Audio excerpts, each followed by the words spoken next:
Good evening. It is Wednesday, June 14th, 2023. Welcome back to WTF with Tracy and Friends.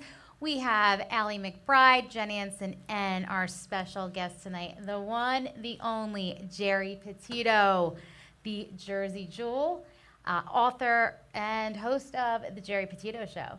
Welcome, Geri. Hey, guys. Hi, Trace. Thanks for finally joining us. I love this. WTF, okay? Heck yeah. That's it.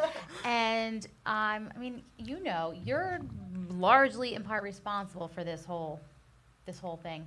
Did you know that? I do, but I see it a little differently than you. You deserved it. I'm going to tell you, Okay. I wanted to do this show for so long. It was just never the right time. Really, I think I was afraid more so. Okay. The fear was holding me back. But you called me and you were like, all right, you're going to start your That's show right. next month. And I was like, no, I can't start my show next month. All right. You were like, all right, then February 1st. And I reluctantly said, okay, all right, Geri. And then that was it. Then I was forced That's into right. it to get it together. And here we are. Well, what do you think? I love this. This is the most fun, right? It it not? is. It's a lot of fun. Yeah. Okay.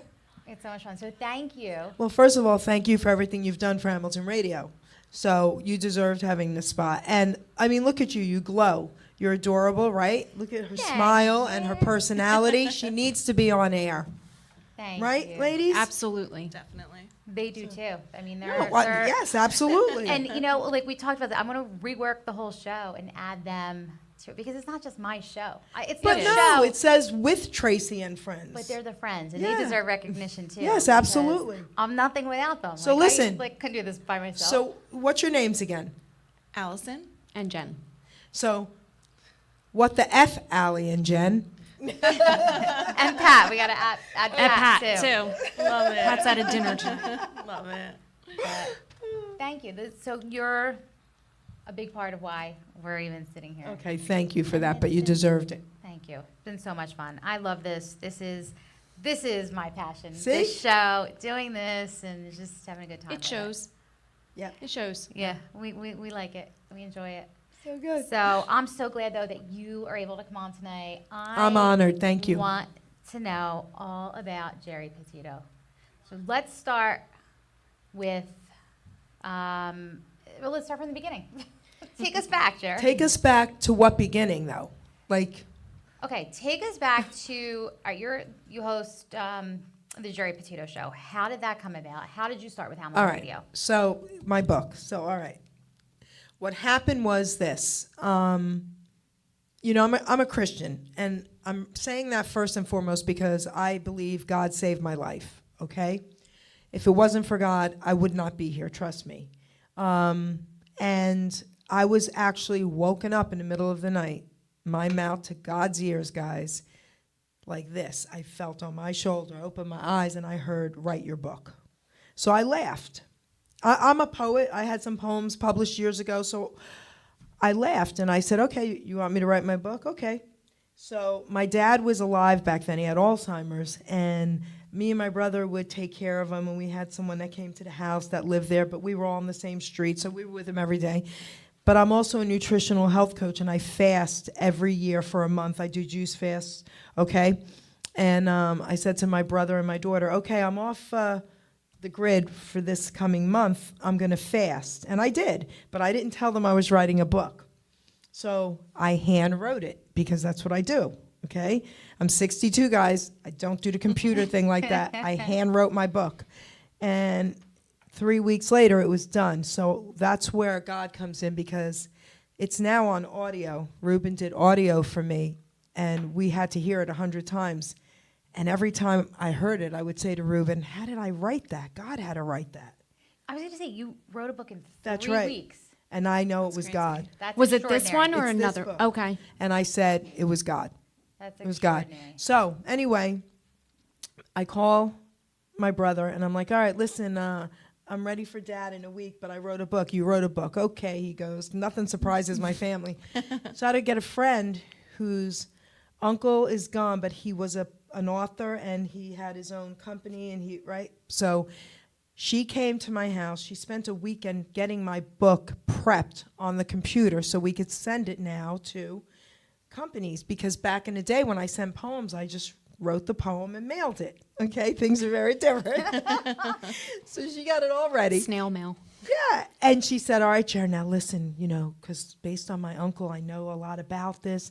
We're going to send it to probably, 20 whatever different publishers. And she said, and don't get discouraged. It could take years. They might like it right away. I go, no. God wrote the book. Send it to Simon & Schuster. Oh, no. She laughed and said, okay. 5 days later, and I put her name and number as well, so because I'm not great at tech, So call comes in. My friend says, are you sitting down? I says, oh, yeah, I'm all right. I said, is it Simon & Schuster? Just like that. She's like, yep.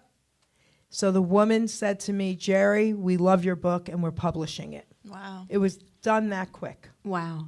Now, what year was that? 2016. Okay. Okay? So Doc G from Hamilton Radio saw my ad on Facebook, and we kind of knew each other here or there a little bit, and he got in touch with me, and he's like, Geri, let's give you an interview about your book on DJ Danny's show. So I'm like, sure. So she gives me an interview. I have the book, blah, blah, blah. So he calls me up, and he's like, listen, you should have your own show. And I said no at first. So he bothered me for probably a month, and I thought about it, and now I was in trouble every freaking day of my life in school for talking, to the point of every single report card, every semester, everything, okay? Talks too much. And I laughed and said, I guess I got to do this. Yeah, right. Right? So that's how I got my radio show on Hamilton Radio. And then I guess that the same year, maybe, I think it was the same year or close to 2017, PANJ Radio saw some of my shows and got in touch with me. So then I was with them as well. And then WBNN, which was Beverly Nation back then. Okay, we're WBNN now. His cousin, Vince, had a show here, Freedom Truth Radio. And we did 2 shows together, part 1 and part 2, exposing the truth. So Brother O, the owner of Beverly Nation, and Damon at the time, saw me and him together and called in, because we could take the calls back then. And a couple weeks go by, he was stalking my shows, and he got in touch with me on Messenger and said, listen, I need you to come along. At this moment, you're the only Caucasian host I'll have. I said, I'm in. That's all he had to say. I said, I'm in, okay? I've been with them now, I guess since 2000, maybe 18. Okay. Yeah. And I also do my own podcast. I was with Damon Looks when he had Damon, so I did 2 networks for him. And I do a ton, obviously, on Hamilton Radio now. Sometimes I do 4 a week, 3 a week, whatever it is. And that's how that got started with the shows. Wow. So you found your calling with that. Yep. I mean, you were born to do this. I for was. sure. I think so, yes. I can't shut up. So what's that, like, how do you prep for your shows? I don't prep, okay? All right, so I do my ads, which I love doing. I'm an artist as well, so that's like a hobby for me. So I take photos. I make my guests send me photos of themselves and whatever it is. Maybe they're groups, they're singers, whatever it is that it's about. If they're an author, their book and them. And then my silly pages, and I do everything by hand, and I put clip art and everything, and that's my ad. So that's pretty much all I prep. I'm going to share something. He's gone now, rest in peace. Don K. Reed. Remember Cousin Brucey and Don K. Reed back in the day? I remember Yes, the cousin Brucey, Brucey. yes. Well, Cousin Brucey got him started. So they were two of the first real DJs, and Cousin Brucey's up there, and he's still doing some things, and Don K. was still doing some things on the internet at his age. And I got to interview him. And he was one of 2 that I was nervous with. I've only been nervous with 2, and one of them was Elvis Presley's nurse, and wow. one of them was Don K. Reed. And I said to him, can you send me a bio? He said, why, Jer? I said, because it's you. And he was like, you don't do that with anybody else. I never did that. He goes, I'm off the cuff and so are you. I go, I know, but it's you. And he was like, I'm not. And within 5 minutes, he made me feel so comfortable. Like you were just, Right. sitting down, Yes. chit-chatting. Yeah, that's awesome. Yeah. I wanted to ask you, how the heck did you find Elvis Presley's nurse? Like, where do you find your guests? I just interviewed recently Priscilla Presley's son, Navarone, and his band. How All right, do you find so- these people? How do you connect? Well, wait till you hear. This is crazy, okay? So when I first started, I really believed in my heart of hearts most of my shows were going to be about addiction recovery and health, okay? Because I'm a nutritional health coach, right, a recovery coach, and I wanted to help save other lives. And I do a lot of that. But God had other plans for me as well. I always say I was born too late, okay? Because I'm an oldies Elvis and doo-wop girl. And when I was born in 61, that's when most of those songs came out. But that's my passion. And all of a sudden, these doors started opening up, and people were watching my shows and getting in touch with me. You have to interview so-and-so. I can get him for you. I can get her for you. I was like, are you kidding me? Like Larry Chance from the Earls, okay? Like Mel Carter, Hold Me, Thrill Me, Kiss Me. Like Ron Dante, okay? I mean, it's been insane. So now I'm friends with so many. I mean, they just keep coming in. It's like a spider web. That's right. Just keeps Yep. Now I don't have any openings till November. Today I filled my last 2 in October. Oh, wow. Wow. It's been insane, and I'm overwhelmed and honored because never in a million years did I ever think I would be interviewing anyone in the Elvis Presley circle. Who knew him? Who's Okay. related? Who's? I mean, Yeah. come on, right? Yeah, it's amazing. It's amazing. I need to know more about the nurse. This nurse. All right, so I will What tell. was that like? I'm going to tell you guys Go a ahead. funny story. I got to be careful how I say what I'm going to say, okay? She's still alive. Her name is Marion, and I love her. Now we're good friends. And she's still mentally fine. She's not physically fine. So, keep her in prayer, all right? But she's in her 90s. Like, she's like, I think 95 now, maybe Wow. 96. God bless her. Yeah, she's amazing. And I talk to her often. The gentleman who got me the interview, he's gone. And it was a good friend of mine's best friend's father and mother who were friends with her. And this girl, Donna, my good friend Kathy's best friend, Donna, her mom actually sang with Anne Margaret on stage. Oh, and my they knew goodness. Elvis. And Wow. so he became very good friends with Elvis's nurse, blah, blah, blah. So he calls me up and he says to me, how would you like to interview Nurse Marion? I'm like, please stop, okay? And he's like, it's going to happen. He goes, I already talked to her, and she said okay. So here's her number. Give her a call. Wow. So I call her up, and all I said was, hi, Marion, and she starts yelling at me. She didn't know it was me. So I can't get into detail. She thought I was someone else. So she hung up on me. So I called Tony, God rest his soul, and he starts laughing. And I'll tell you after the show who she thought I was, and I was honored by that. So anyway, so that's why I was very nervous with this interview, because when we first talked, she said, now, Geri, you can't ask me anything personal about Elvis on air. I said, first of all, I would never do that to you. I said, I love him so much, I would never. I'm just so honored. Are you kidding me? She wrote a book also.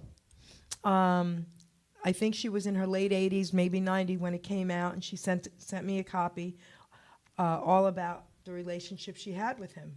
It was Wow. amazing, okay? Friendship. She was like, Right. a mom to him, but it was amazing. And she was married, and she was the only one he let take care of her in the hospital, and then she would take care of him at home, and it was amazing. I didn't know he had a nurse. I but, didn't that either. is Marion. Really cool. Yep. And then Priscilla Presley's son. Okay, so I have stalkers on Facebook. I have stalkers, and they're my friends. Okay, they'll call me up and they'll say, "All right, listen, I can get you so and so." I'm like, "Do it." And they're like, all right, but I want to be a co-host. Absolutely. That's the Come only. on, join the panel. What, are you right? kidding me? Heck yeah. So this young man who sponsors a lot of these up-and-coming singers. I'm going to be interviewing Dionne Warwick's granddaughter. Okay, so he has her as well.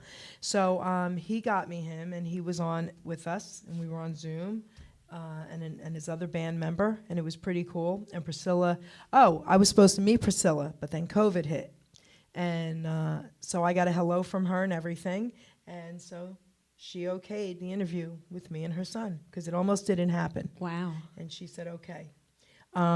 We couldn't talk about Elvis at all, but I was allowed to bring up something about me with Elvis at the end. So that was pretty cool. That's awesome. Now, has been your best interview, you think, of your career? Do you have a favorite? You're going to make people hate me. Oh, no. Well, I'm not asking for the worst. all right. What one, all right. maybe it was like the most inspirational or, right, just well- something very memorable. All right. So I'm going to share something that's going to shock you guys. Everyone out there listening, I'm an Elvis fan, right? So Nurse Marion, Priscilla's son. I mean, come on, right? I'm an Elvis fan. Every single one of your interviews I've absolutely loved, and you know that. But, of course, someone will always have that one, right? I couldn't meet Elvis Presley because I had a ticket, and I still have the ticket in my Elvis poker room. I had a poker table made, an Elvis poker table. I'm a poker dealer. And the ticket from the concert is there because he died before I got to go. Oh. Well, I get a call a couple years ago from a woman who was the producer for this gentleman, Elvis Aaron Presley Jr. So she says to me, a good friend, John Monforto, hats off to you, baby, my Rocky guy. He's my guest tomorrow. He's the official. He was given the name the official Rocky impersonator in Philadelphia by one of the mayors. This guy is off the charts, John Monforto, and he does over 30 impressions. Incredible. Okay, I'm not kidding you. He'll be live in studio tomorrow. So anyway, he was able to get in touch with this woman, and she calls me, and she says, I know you're a huge Elvis fan. You came highly recommended. How would you like to interview Junior? Now, I knew about Junior, but who knew the truth, right? And listen, it's Elvis. Listen, I would have had a kid with Elvis. Sorry. Yeah. Okay? I mean, it was Elvis, right? Yeah. Okay? So I'm sure he has a lot. And I said, I think I better stay away from this one with his 10-foot pole. And she said, why? I said, because I have too many connections with Graceland. George Klein, do you know who he was? No. Elvis's best friend, and he was part of Graceland and the radio. He interviewed me at Graceland. But he's gone now. He passed away. So I said, I have too many connections. I'm supposed to meet Priscilla. I don't know the truth. She said, what if I can send you proof? Give me your email. She sends me 4 court documents. She sends me his last will and testament. She sends me a letter from Graceland that was court-ordered that they sent to the courts. Acknowledging him? Acknowledging. And the court, he was given the name of his father that day in court, Elvis Aaron Presley Jr. And the letters state that you will never be sued. No one will ever be sued interviewing you. You will never be asked to get off of the stage. You are granted your father's name. Wow. He's my age. Whoa. 62. He'll be 63. We were both born in 61. He's just a few months older than me. So I said, absolutely. Wow. So I got that interview, and he wrote something to me on text, which I still have, and it said, Jersey Jewel, you are a jewel, and this was the best interview ever, and however what he said. And I texted him back, OMG, I'm printing this and hanging it in my Elvis room, and I did. Good. I printed it good. out, and it's hanging in a frame. As it should. Okay, and so again, because of me being a huge Elvis fan, everybody, I got to say, everybody has that course. one, and that was the one. And your interview is mine. And this one. All right. So the name Jersey Jewel, how'd you get that nickname? So my nickname was, Jerry the Smartass, because of my book. I'm not an addict. I'm just an ass. I'd rather be a smartass than a dumbass. So that was my nickname, Jerry the Smartass. Brother O from Beverly Nation decided he was going to nickname me the Jersey Jewel. Love it. And everybody started calling me that. So they stopped calling me. My few friends still call me and send me messages, hey, smart ass, you know? But that's how I got that. So shout out to Brother O. So you're a smart ass, not a dumbass. Okay. Now, let's get back to this book. I haven't had a chance to read it yet, but it's definitely in my Okay. queue. I just finished the guided cure. I have to give that to you. Who wants it first? You guys are going to have to duke it out, but such a good read. This is next. And then I've got to read Gil. Yes. Yes. Gil, how do I say his last name? Rolone. Gil Yes. Rolone's book. So we're going to read that. But this is, I've been like trying to get to Okay. this one. Tell us what it's about. So, all right. Let me tell you about the title and the reason why. So, again, I'm not an addict. I'm just an ass. I'd rather be a smartass than a dumbass because 32 years ago, guys, I was a dumbass. And 32 years later today, through the grace of God, I can honestly say now I'm a smartass. You know, we're being lied to. We're being lied to about addiction. It's not a disease. It is a dis-ease of the brain cells. I even studied the brain in Russia under microscopes, okay? And it's a dis-ease of the brain cells while using. And it could be anything. It could be food. It could be gambling. Whatever you're obsessed with and you do over and over again, your brain is affected, right? Because your thought process. So it's a dis-ease of the brain cells that can be cured. You do not have a disease for life. You were not born with this disease, or a 1-year-old would want drugs. Think about it. Please think about it. We're being lied to. So when I wrote this book, I made a decision that I had to make the cover kind of funny because I had to make the addict want to read it, not the average person who judges the addict. So I was judged by this cover by Christians who got in touch with me, and one called live on air while we were doing our show at the very first studio back then and said, you need to repent. And I cracked up and said, open your Bible. The word ass is in the Bible at least 40 times, and it means donkey, and that's what I was. We made the word ass a curse, okay? So it's in the Bible. So anyway, I made a decision.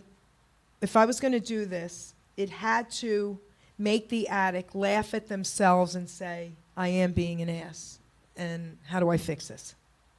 Okay? So all the tools are in here. All right. Ask me a couple questions that you would want to know. Okay. So you said you were called in the middle of the night to write Yes. this book. Were you thinking about it previously that you wanted to write a book? I'm going to share why. Okay? This is going to blow your mind. Were you an addict? Oh, yes. 32 Of? years ago. Can I ask of what? Heroin. Oh, everything. Oh, really? Yes. Oh, yes. And I'll share something about that as well. But I'm going to answer your question because this is really interesting, okay? I didn't know why God wanted me to write this book. I love to write, I love to draw, and I'm a poet. So I was like, okay, I'm going to have some fun with this. And there's poetry in this. Every chapter has a poem, blah, blah, blah, blah. Well, I don't know, so I get the book done, and now I'm waiting for my box of books. And all my cousins, my New York cousins, already ordered theirs, and they're sending me pictures holding my book. I'm like, this is so cool, but I didn't get my shipment yet, okay? So I was like, this is cool. In the meantime, a cousin of mine calls me who's in this book. He's a younger cousin who never left me a day when I was going through this. He owns my heart. He was like my son. He's forget it. He's gay. And I was the first one to let him know it was okay. And so we have this incredible connection. So he's in Florida. He's living in Florida. And he calls me one day, and he tells me he's taking the son, and can I read some of my book to him? And I said, sure. So I start reading some things to him, and we were on the phone for about an hour. And I said, don't worry, Mookie. I said, as soon as that shipment comes, yours is the first one I'm signing, and I'm sending it to you. I didn't know it, but he was doing crystal meth while we were talking. While you were talking? So 2 days go by, my books come, I sign his book, and his sister texts me and says, we need you tonight. She had to fly out there and get him, and he was a mess. So Alive, though. that is why I wrote this book. I thought you were going to tell It was No, going no, to no, turn no, out no. a lot worse. No. Another family member, it did turn out worse. But that is why I wrote this book. Okay. I didn't know it was for him, and it was for another family member as well. So anyway, I got him into rehab. He did not let go of my book. Screaming, "Where's my book? Where's my book?" It was insane. He's great, doing great. I spoke to him today. He's amazing. Now he tries to help others as well. So that was why I had to write the book. Another family member, and this is heartbreaking. I had a poker league, and I was out till 3 a.m. one night. So I had my phone off. I get up at like 7, 8, and there's 100 missed calls. Ugh. So I called my daughter, and I said, "Who died?" And she said, "One of my cousin's wives died." My cousin was passed out, as usual, but we didn't know this was really going on, from alcohol for 3 days. And the daughter came home. She was in the beauty business, so she worked late. They thought the mom had the flu. She walks over her father, who's passed out, finds her mom dead in the bathroom. So the thing that happened there was my book was published. We didn't know it. They couldn't even tell anybody in the family she was gone until he was awake in the hospital. She had to call 911 for 2 ambulances, one for her father and one for her dead mom. Oh my gosh. Can you imagine that? In her late 20s, 30 years old maybe. So because of my book, and it was all around this time, at the funeral, we didn't know any of this. We just thought, oh my gosh, she passed away. She grabbed me and whispered in my ear, "We need you to help my father because I have your book." I was like, what? So there was reasons why I had to write this book. And I never took that for granted because I can't tell you how many people have come to me because of this book. One more quick story about someone that called me, because this is crazy. So back in the day, I had a black and gold Cadillac, because I was making way too much money too young, with Elvis, My car. with Elvis license plates. Is it convertible? It was, no, a Cadillac, no. No, with Elvis license plates. Talk about flashy. Well, I'm in the middle of Trenton at 1 o'clock in the morning gosh. buying heroin in that car. In your Okay. Cadillac. Low It key, saved right? it saved my life. One of my clients, I had all very, very wealthy Jewish clients back in the day, Stacy's, all of them.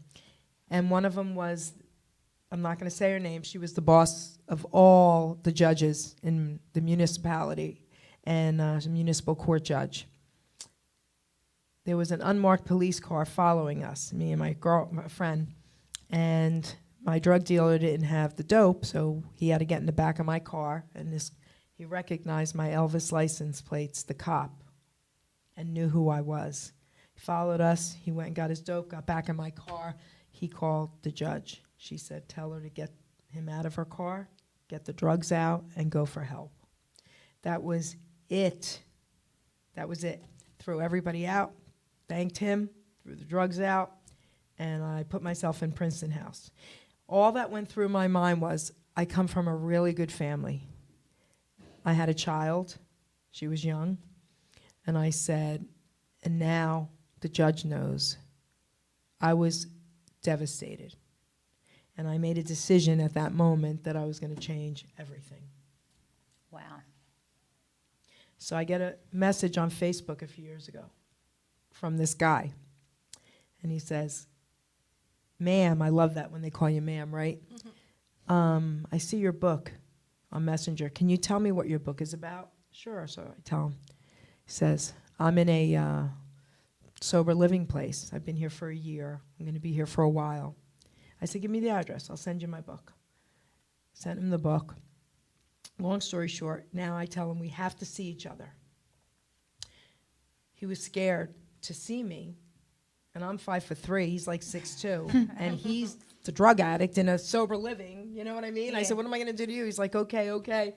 So we see each other, and I look in his eyes, and I go, "Can I ask you a question?" I said, "Did you used to have really long hair?" He goes, "Yep."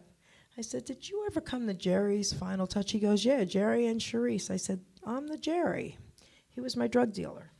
Oh, wow. No. So I helped Full him. way. circle. I helped him full circle. Wow. Yes. Wow. Okay? That's So pretty there's crazy. tons more stories. So to answer your question about this book, God had a plan. Tons more stories. Well, thanks for sharing that and putting it out there. I can't wait to get to that. Yeah. I think we all know somebody or multiple people that, struggle with addiction or, we've lost somebody to addiction. So when you're dealing with somebody with addiction, how do you Okay. get them to, Listen. yeah, Okay, how well, do you do it? Can you? Is it possible? Yes. My cousin, for instance, okay? So I'm going to go back to when I was young and I was only clean a few years. He is 70 now. He might be 75, this one. He was on heroin forever. Couldn't get him off of it. So me and my brother kidnapped him.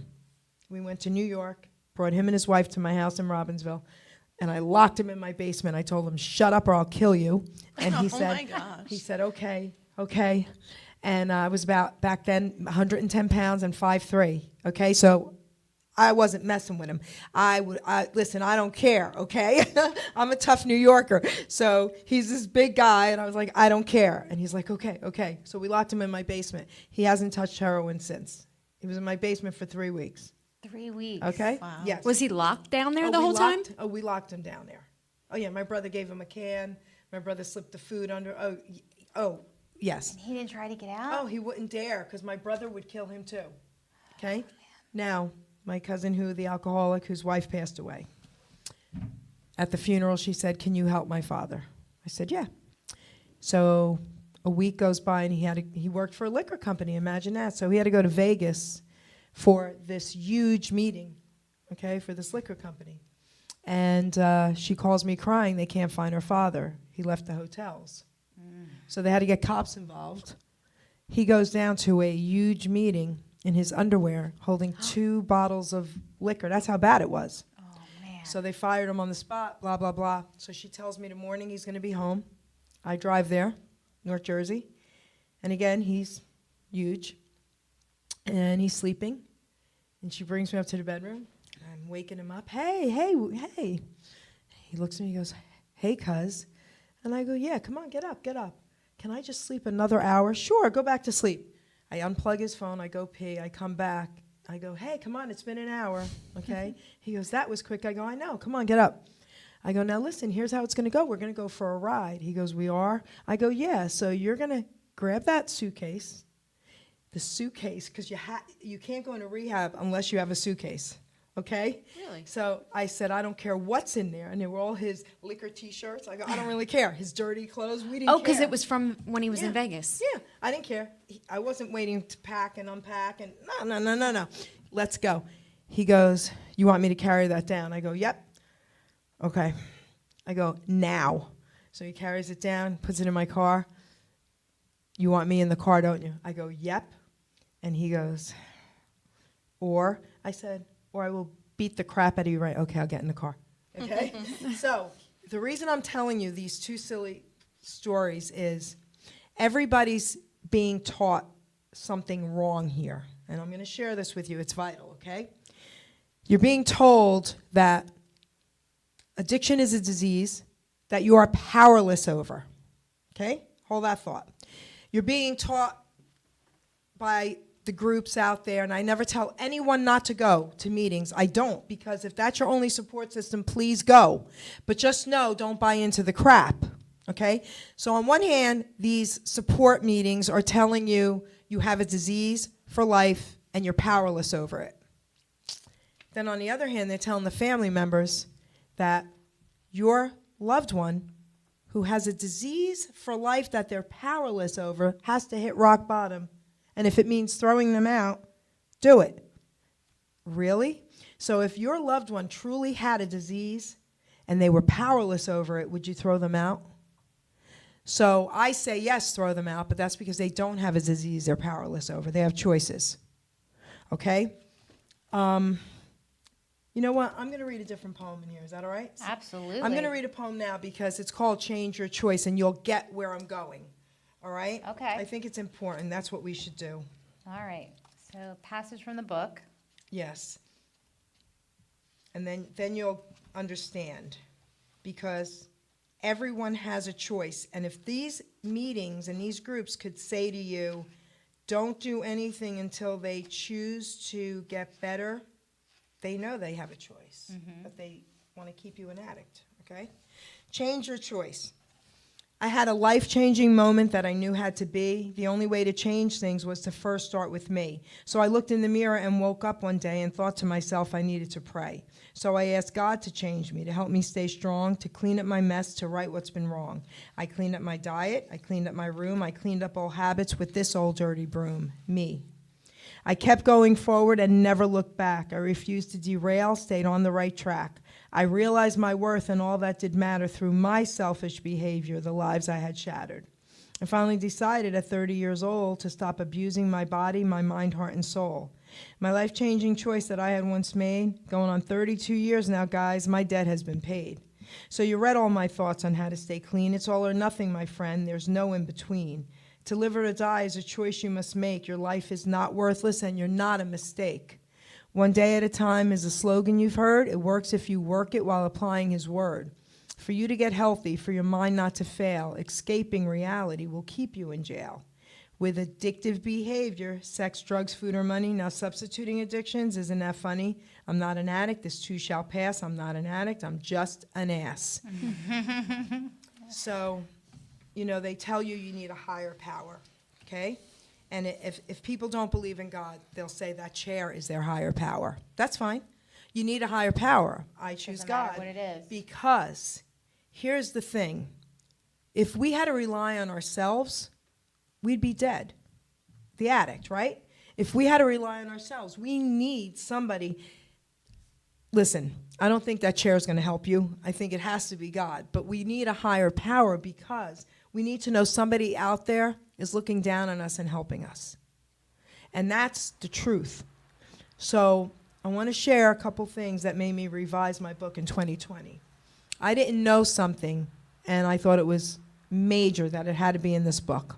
And here's where I'm going to tell you, everything I'm telling you is not an opinion. It's all facts.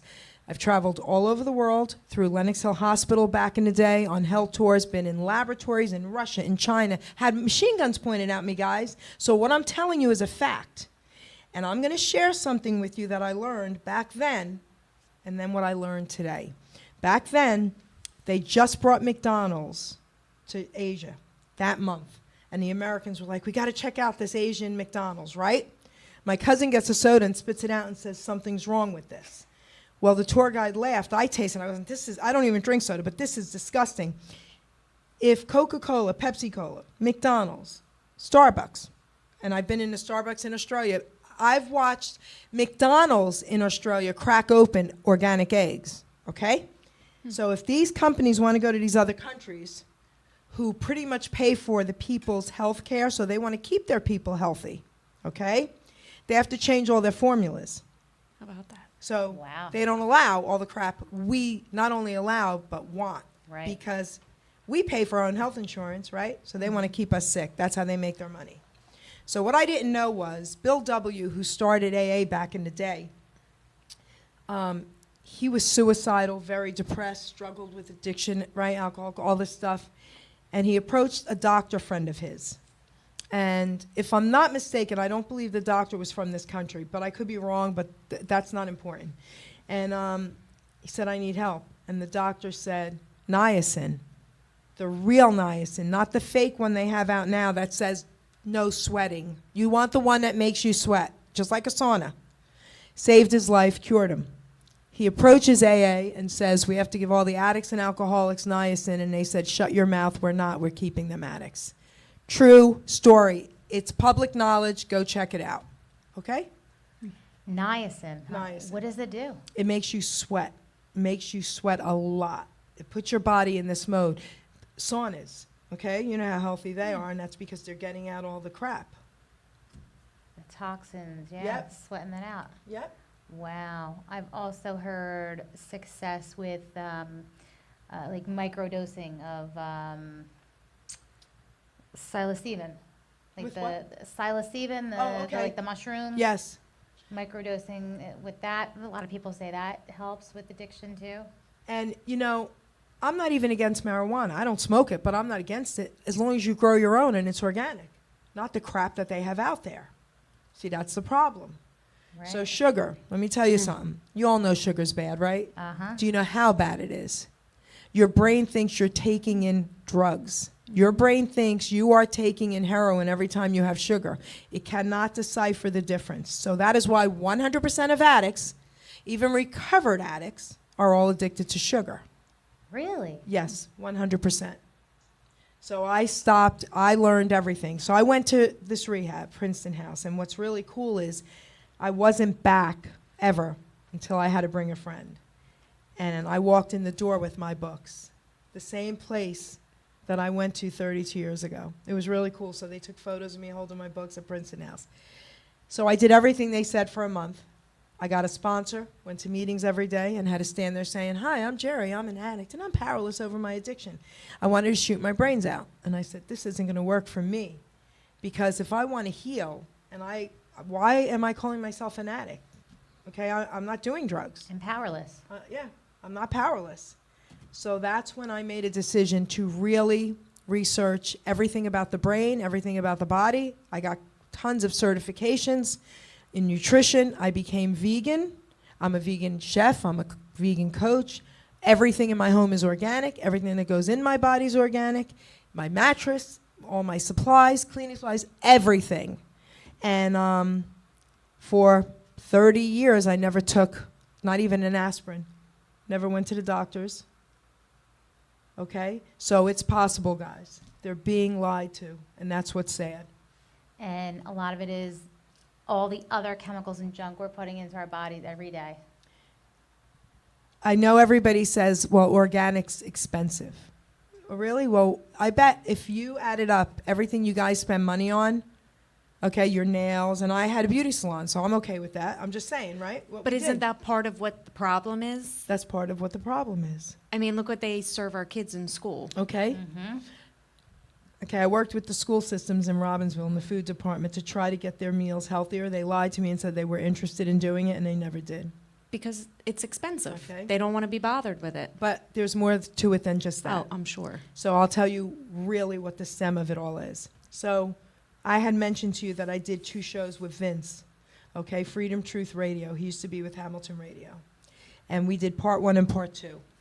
And it was called Exposing the Truth, and we talked about everything, pharmaceutical industry, corporate America, the food industry, on and on, right? Just follow the money. 30 seconds after the shows were over, they were nowhere to be seen. All right? So the problem is they need to keep us sick, or this country will not make the money they make. Right. So they're all in cahoots. They bring the drugs into this country. And I don't see it ever changing, and that's what's really sad. But what can change is one person at a time. One person at a time that believes they're not powerless. Get in touch with me. All my services to you are free. Get in touch with me, okay? One person at a time. That's possible. And where can we find this book? So this book is pretty much everywhere now. Amazon, Barnes & Nobles, BAM, let's see. Oh, Simon & Schuster, Archway Publishing Bookstore. Yeah. My website, www.geripetito.com. Yeah. And go to the Geri Petito Show YouTube channel, because most of my shows are there, and a lot of them about the addiction and all that you'll see, and health. Thank you, Geri.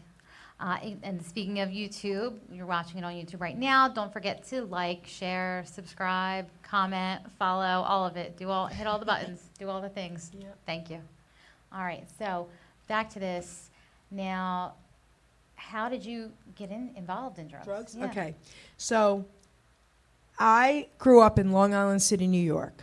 My father moved us to New Jersey when I was 12 years old in 7th grade. And my uncle, his brother, was in the Marines and met a Jersey girl, and that's how we all got on Bresnahan Road. And we all have houses there, and we grew up together. The cousins were, okay, we all stayed. So I won a couple beauty contests back in the day. Too young to have even been part of any of this. I had very large boobs, okay? I was this tiny little thing with a huge chest. So men would look at me, okay? I had a neighbor touch me. They were moving away anyway in a couple weeks, but I was a tough kid, so that's not what made me get into drugs.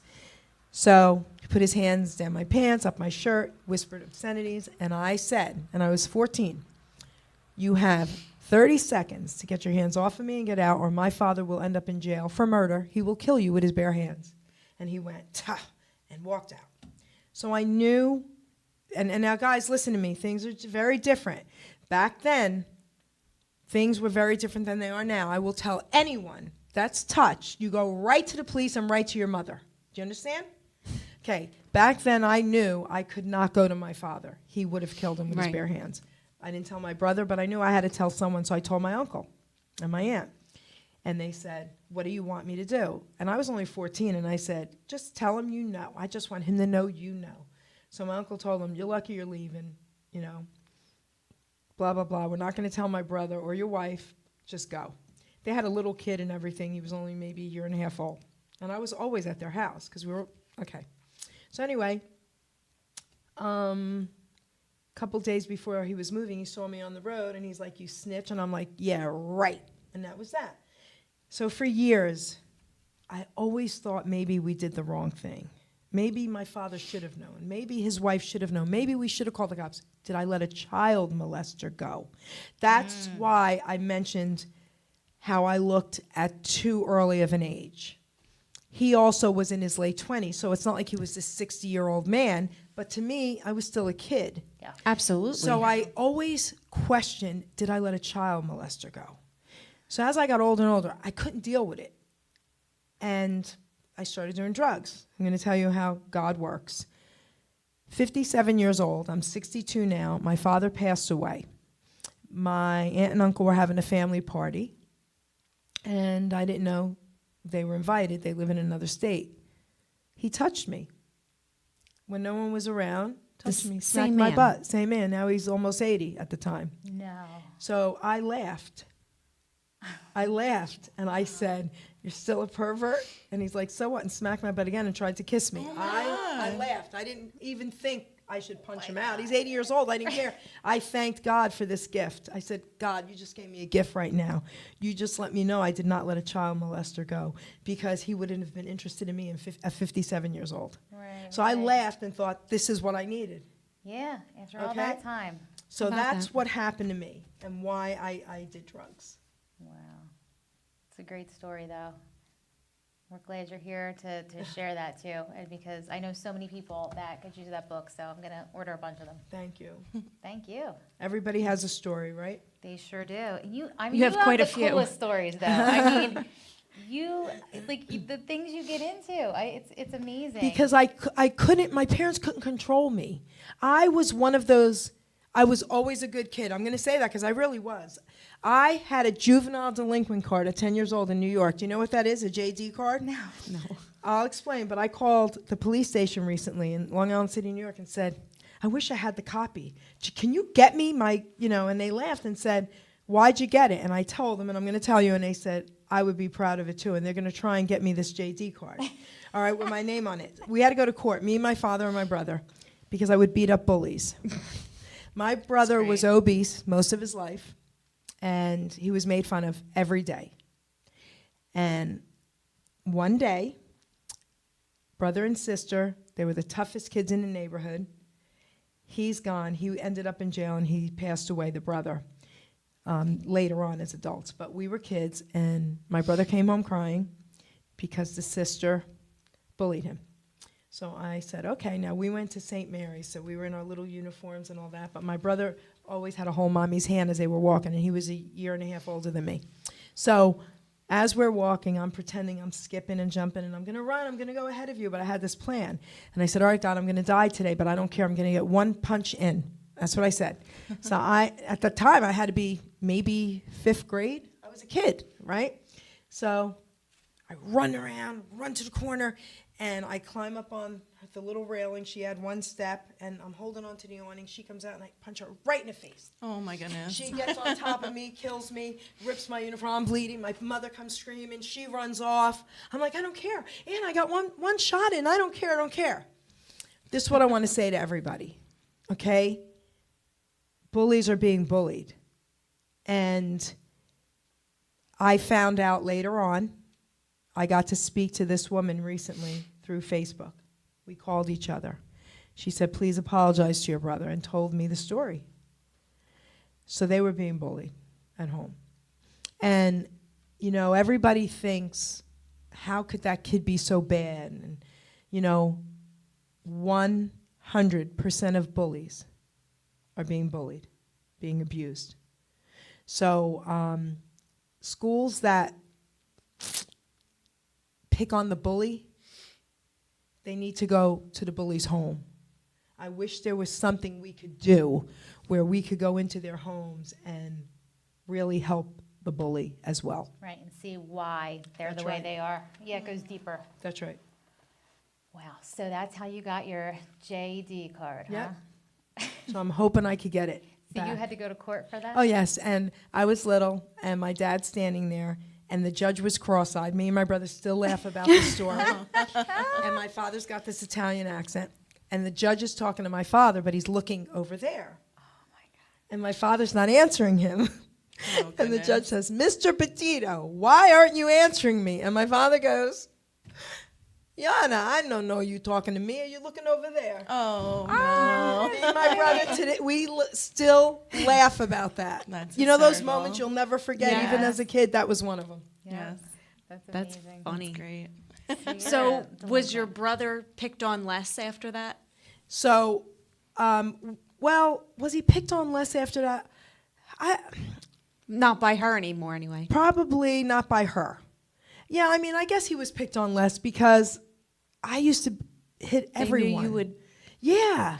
And even, I'm telling you, I was this tiny little thing. They were big, but they knew. I don't care if I had to kick them, whatever, tell my father, you know, whatever it was just, now it's funny to me. But they were being bullied as well. And you know, what I found out about this particular family broke my heart. We'll talk afterwards about that. So you're not just an ass, you're a badass. Honey, I'm a badass. You are a badass. I love that. Yeah. You're a badass. You need to write a sequel. Okay. with the Well, badass. no, because you know what I did? I revised it in 2020, and I was showing her. I didn't want to lose the first book, so at the end of the first book, that chapter says, from this page forward is my revised edition. So it's Oh, still okay. all intact, and then the revised. You're just a badass. See? I adore you. I love you so much. And I'm so proud of you for standing, 10-year-old little girl, Yeah. you know, protecting her brother. Okay. That's the best. That's you. That's so cool. So I did it again and almost got killed. Oh, jeez. Oh, Not my goodness. brother. And you know what? I'm telling these stories for a reason, guys. Okay? I was going to ShopRite. My dad was alive for him. And ShopRite in Hamilton hires a lot of young people. They wear orange vests that are on the spectrum, which is a great thing. And there were a lot of men walking around. This is crazy to me. And I hear screaming. So I look and I see this young African-American little skinny kid with an orange vest holding onto the carts and shaking. And in the, what do you call it? Where they park? Parking lot. Parking lot? There's a big white guy with an orange vest screaming, running at him with his fist like this. These three guys see it and they just turn and go the other way. Oh, jeez. I run out of my car, run in front of the kid. He grabs onto me and he comes at me. And this kid's shaking, holding on to me. And all I could think of was, stop being bad. So I go, stop being bad. And he backs up and he goes, why does everybody get mad at me? And his face, and he was like, and he wanted to hit me. But he didn't. And he ran off. Thank goodness. Yeah. And the other kid's screaming, crying, and I hold him and I say, come on, we're gonna go and we're gonna get your mom. So anyway, long story short, that's what happened. Everything was fine. But I get in my car and I start crying. And I said, Lord, you just saved me because I didn't even think. Right? You didn't It think wasn't you just even went. it wasn't even a thought. And I'm saying that so everybody understands something here. Listen, do something when you know something needs to be done, please. Don't just walk away.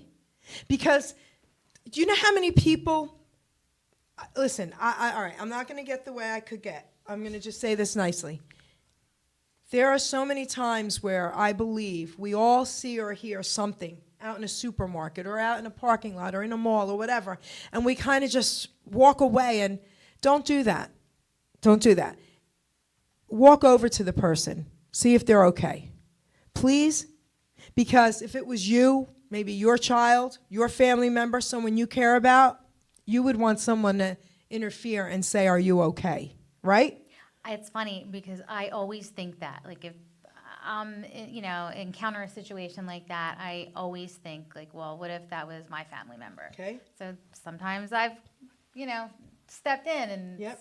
other times I haven't, decided they've got this. But Yep. I do It's think that. Like that show, What Would You Do? Yeah, I always Yeah. think that. What right? show? I don't watch TV anymore. I don't even think it's on anymore, but it was, Who is the host John of that? John Quinones or yes. something. And it was scenarios out in public, They would have actors. and it would be like a father and a son were at dinner, and the father was just beating them down with the words, and they wait and see how many people Yeah. step They would in. record it like at a diner. And or, they you will, know, and, they like, interview people afterwards. Why did you step in? Why didn't you step in? Like, why did you act the way you did or I would react? get killed. I would get killed. I was at a medical facility, and I got to know the young girls, and one of them had Down syndrome who worked there. She's functioning. She has a job. She's awesome. And we're all waiting, and a woman walks in and starts screaming at her because her doctor didn't send the referral and blah, blah, blah, blah. And she's saying, you better do it, and I have 30 seconds to wait, and goes and sits down. So I get up, and I say to the nice girls, am I allowed to yell at one of your, please, I'm begging you, do it. Okay. So place was packed. So I go, and I go like this, excuse me. I said, how dare you speak to that beautiful young woman like that? First of all, this isn't her fault, it's yours and your doctor's. So if I were you, I would apologize to her. She goes like this to me, go F yourself. Oh. So I laughed, and I says, good one. Okay, but they were so happy, and they were smiling like, oh my gosh. Because they couldn't speak up. No, Right. Yeah. CVS, I do all my photos at the Yeah. CVS on 33 because I do so many photos. So I'm friends with everybody. Every time someone comes in and is rude and I'm there, I go step right in. This one girl just started. It was her first day, young.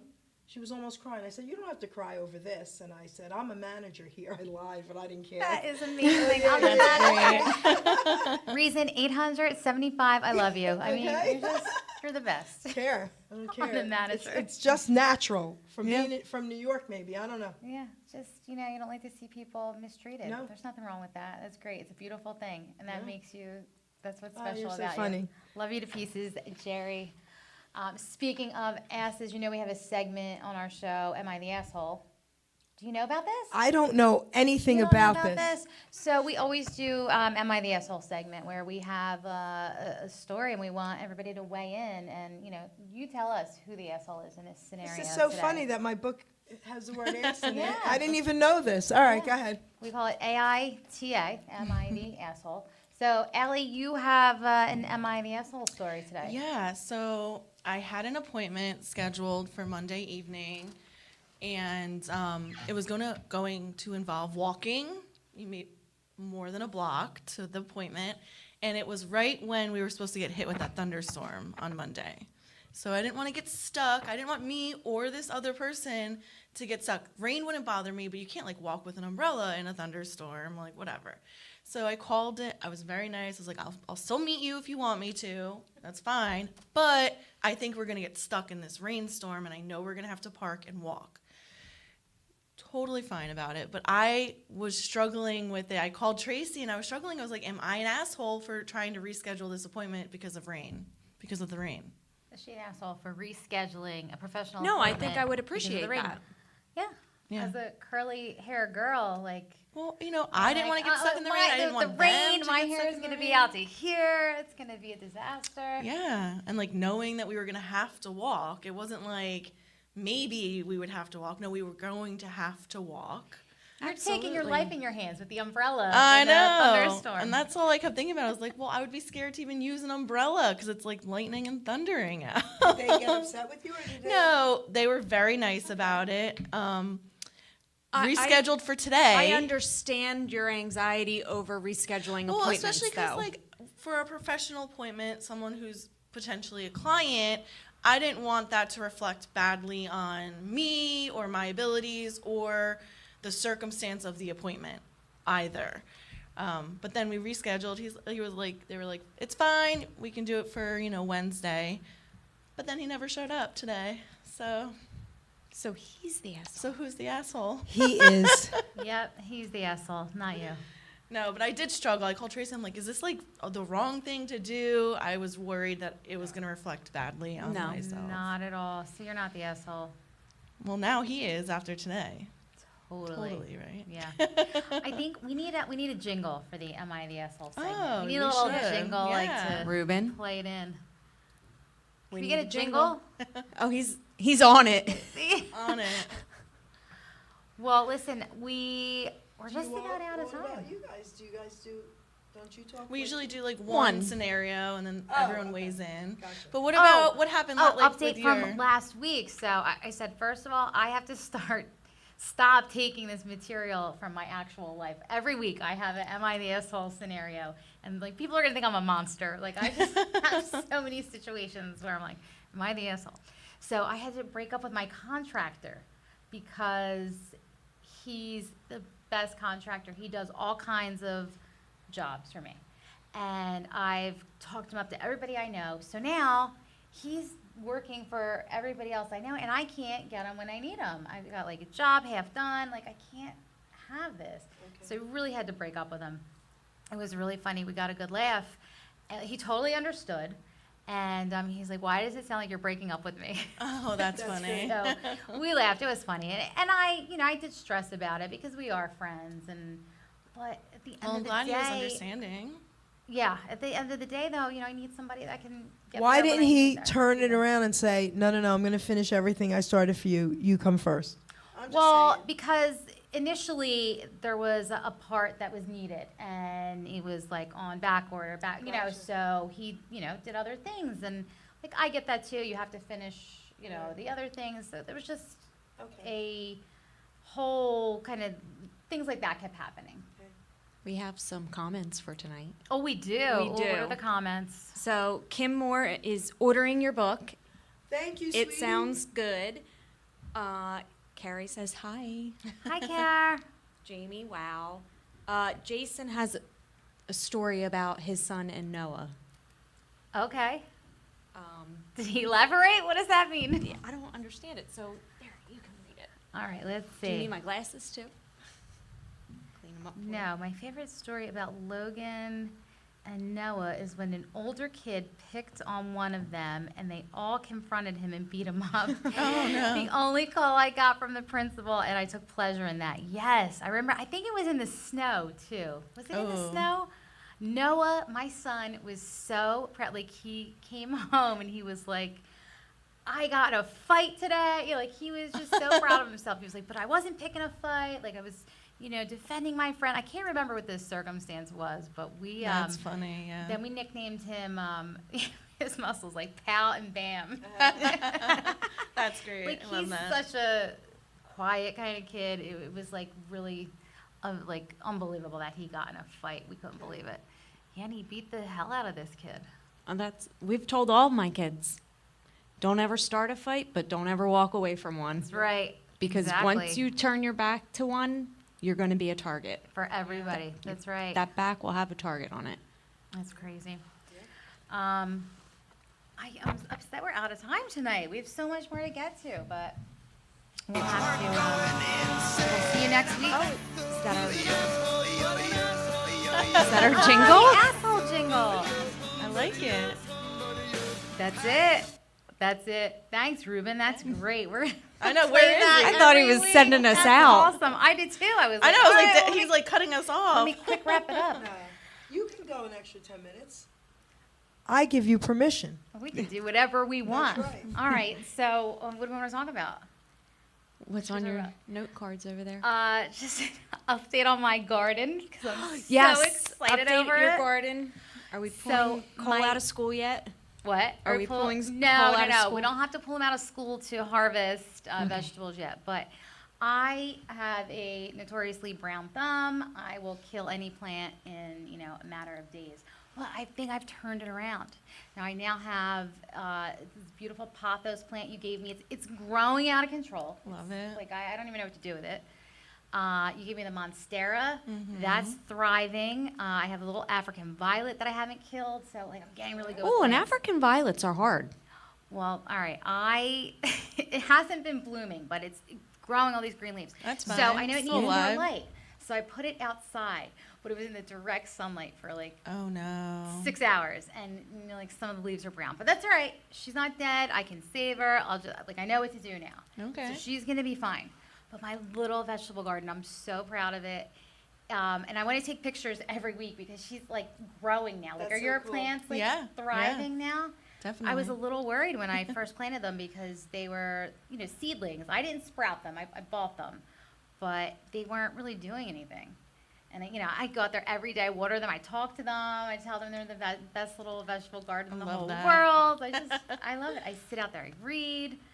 I love my little garden. I never would have thought that I would even be able to Fantastic. grow something. So we'll see how my crops come up. But how's your garden? It's going. Allison is a legitimate farmer.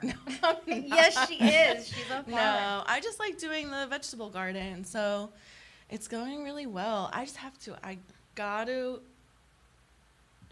figure out how to get my dog to stop eating the crops before I can pick them. Yeah. So it's my fault because, I picked an asparagus and I was like, oh, it's only one. What am I going to do with one asparagus? Here, you can have it to my dog.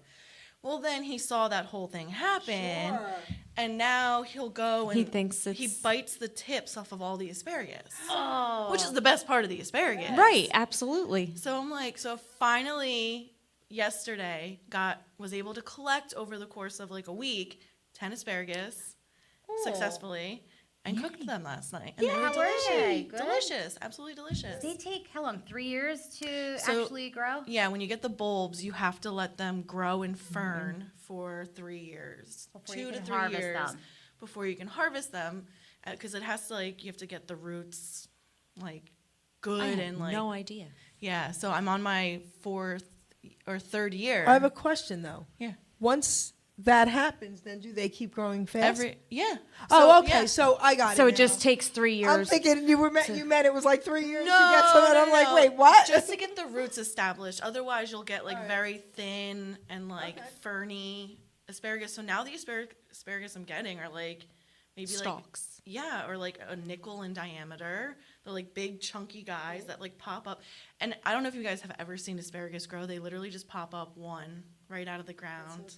No, And I've it's never seen amazing. it. No, neither have I. Yeah. Wait, what about your drinks? What do you do? Oh, we also have Ruben's Flavor of the Flavor. Week. Ruben's segment. Ruben, are you ready for Flavor of the Week? Oh my gosh, I don't know anything about any of this crazy right. stuff. So we do, I don't even know how we started this. I think it was Ruben's idea. But every week now we try something wacky and strange, and it's Ruben's Flavor of the Week. So this week, Ruben has selected, what is this? Apple? Natural apple flavored soda. So is it a cider?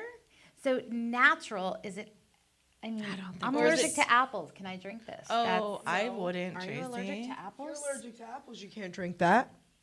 I But wouldn't it's risk probably it. not really natural. Carbonated Like, water, Not, sugar, it's not. less than 1% apple juice Oh. from concentrate. Oh, it's fine. I can have it from concentrate. Once Before you it's, taste it, what happens to you if you have a reaction? I get hives and my throat closes up and I can't breathe. Cool. I So do that maybe with green peas. maybe we should skip this one. So I'm thinking maybe not. No, I want to try it.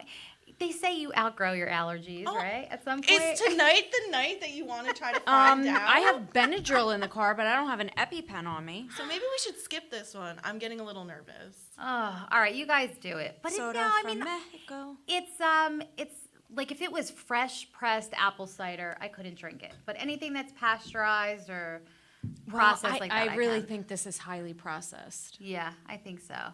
but I'm not pushing it on you. All right, well, let's try it because ironically, I just want to eat an apple. Like, that's my goal in life, to actually, just take an apple, take a bite out of it, and not have allergic I reaction. love apples. it's like they sound so good when somebody eats An them, and apple they and peanut smell butter. so good. That's Right? It's like a healthy usually a meal. snack. it's a meal for me, like a lunch or a breakfast. Oh, I wish I could eat an Actually, apple. that's what I ate for dinner last night. So a Who am lot I of kidding? fruits I can't eat. Peaches, pears, plums, Tree cherries. fruits. Yeah, pretty much. Sometimes strawberries make me itchy, but I eat them. There we anyway. go. Allergic to pineapple and plum and Really? eggplant. Those three. Eggplant gets me once in a while. Everybody. Green Ruben. peas Are you ready? and lentils. Allergic? Yeah, like Wow. anaphylactic. Oh my. All right, Ruben, we've got Okay. this. Oh, with the can opener. We got, the we got can opener. Okay, remember, we're not going to fill the thing all the way to the cup. It's just tasting No, I. because we don't know what it is. So, are you See, guys get ready out to of it. rumble? Oops. He walked in. I thought he had beers. Well, I gotta get the photo of him because he's gotta be on the page now with his nonsense. I don't. His You sure segment. Get on my I'm not even nonsense. pouring it for you. All right, let me just smell it. It doesn't smell like apples. does it smell like apple? Okay, so we're going I to do mean, a is we're little going to bit. taste this on a scale of 1 to 10. This has sugar. You don't want this. This is all. Yeah, remember, just a shot, you know. I wanna see you taste I wasn't sure, like, there's many people there, so. This is like it's gonna. I would imagine it's gonna be like sparkling ready? apple Go. All cider, right, let's see. right? I smell the apple. I smell the apple. Meh. Meh. Yeah, I don't like that. it's not worth the. No apple taste. It's not worth the trip to the emergency Here, room. smile, Ruben. Hold on. Yeah, No. You can be on their page with Don't this. get me in it. No. I'm gonna just crop his I want to do nonsense. 20. I don't even know what it. All right, there you go. Does it taste like That's apple? No.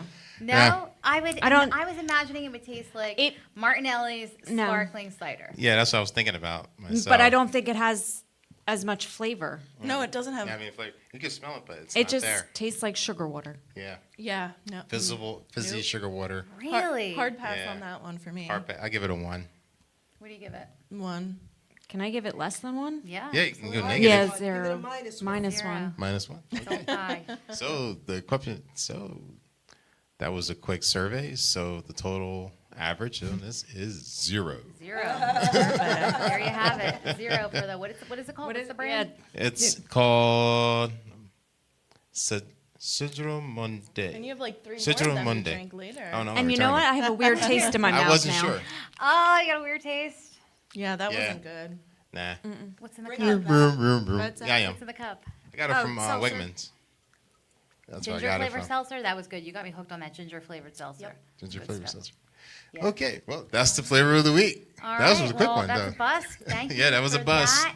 And maybe next week we'll have something, Have something good. different. Yeah, I'll try to see. We Find have something different. Willy Wackies. Willy Stuff Wackies. on order.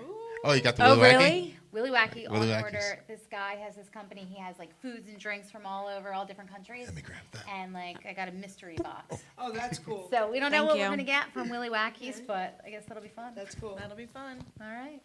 Well, that wraps it up, I guess, for tonight. That's right. Next Wrap it up, week, we wrap it up, have wrap it the up. panel. Pat's back next week, and then John Snee talks about his new project. So, John Ooh. Snee and Joseph Watson about their new project, what they're doing. So, we'll catch up with them. Thanks for tuning in. Jerry, as always, thank you so much for Thank you, a ladies. great time. I mean, I feel like we could talk for hours. Like, just you have so many, so many Yeah. stories. You've done so much. You've done so much in your life, and you're still going. Still going. Yeah. So, I can't be bored. All right. So you got to start working on the next book. No, I have no interest. No? Everything I needed to say, Is in honestly, there? is in here. Yeah. Awesome. Everything else is talking. Yeah. Spoken word. Yeah. Talking. Yeah. Spoken word, Well, not written. talking word. Talking Love word. it. The Love it. talking word. If you are interested in Jerry's book, again, Amazon. Tell us where. You can go to Amazon, Simon & Schuster, Barnes & Noble, Archway Publishing, and, of course, my website, www.geripetito.com, and you can order it. Love it. Thank you, Jersey Jewel, Geri Petito. And when's your show on? So I have another one tomorrow. I did one today, 2 actually today with you. I am interviewing John Monforto. He is my Rocky guy. I named him the man of many faces. He was given the title from one of the previous Philadelphia mayors as the official Rocky Philadelphia impersonator. He's off the Interesting. charts. So check me out tomorrow at 3:30. That's so Awesome. cool. All right, check her out. Thank you. Happy Wednesday. Happy Wednesday. I will see you next week. Ruben, play us out.